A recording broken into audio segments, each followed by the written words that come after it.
નમસ્કાર, આપ જોઈ રહ્યા છો નેશન પ્લસ ન્યૂઝ. હું છું આપની સાથે હેતલ વગર. ગુજરાત સહિત દેશભરમાં સતત થઈ રહેલા માવઠાએ ખેડૂતોની ચિંતામાં મસમોટો વધારો કર્યો છે. ખાસ કરીને દક્ષિણ ગુજરાતમાં ગઈકાલે આવેલા વાવાઝોડા અને ભારે પવન સાથેના વરસાદને કારણે બાગાયતી પાકને વ્યાપક નુકસાન પહોંચ્યું છે. દક્ષિણ ગુજરાતના સુરત, વલસાડ અને નવસારી પંથકમાં ગઈકાલે મોડી રાત્રે વાતાવરણમાં આવેલા પલટાએ ખેડૂતોના મોં સુધી આવેલો કોળિયો છીનવી લીધો છે.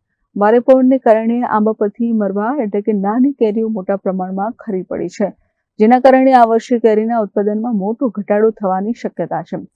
આ સાથે જ અત્યારે ખેતરોમાં ઘઉં અને ચણાની કાપણીની સિઝન પૂરજોશમાં ચાલી રહી છે.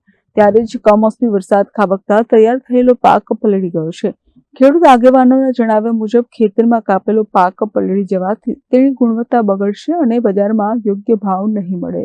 જળવાયુ પરિવર્તનને કારણે સતત ગુજરાત અને દેશમાં માવઠાઓ થઈ રહ્યા છે અને આ માવઠાની સીધી અસર તમે જુઓ તો ખેતી અને ખેડૂત પર થઈ રહી છે. ને ખાસ કરીને દક્ષિણ ગુજરાતની વાત કરીએ તો જે રીતે ગઈકાલે જે માવઠાની અસર અને ભારે પવન જે વાવાઝોડું આવ્યું એને કારણે જે મુખ્ય પાક બાગાયતી પાક કેરીના પાકને ખૂબ જ મોટી અસર થઈ છે. ખાસ કરીને મરવા જે છે તે ખૂબ જ મોટા પ્રમાણમાં ખરી ગયા છે અને ખેડૂતોને ભારે નુકસાન થયું છે. સાથે સાથે તમે જોવો તો ખાસ કરીને અત્યારે ઘઉં રવિ સિઝનની કાપણીની સિઝન ચાલી રહી છે.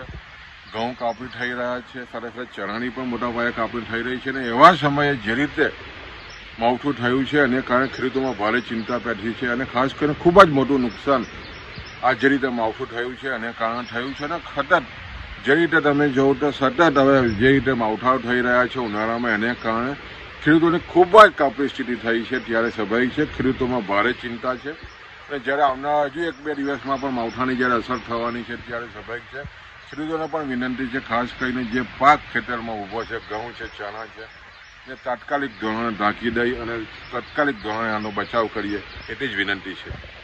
હવામાન વિભાગની આગાહી મુજબ હજુ પણ આગામી 1 થી 2 દિવસ માવઠાની અસર રહેવાની શક્યતા છે, જેને પગલે ખેડૂતો પોતાનો બચેલો પાક સુરક્ષિત સ્થળે ખસેડવા માટે દોડધામ કરી રહ્યા છે.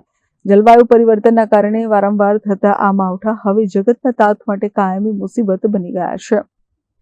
Report Nation Plus News, Surat. સમાચારોનો સતત અપડેટ મેળવવા માટે અમારી નેશન પ્લસ ન્યૂઝની યુટ્યુબ ચેનલને સબસ્ક્રાઇબ કરો, બેલ આઇકન દબાવો અને જોડાયેલા રહો ફેસબુક, ઇન્સ્ટાગ્રામ અને ટ્વિટર પર.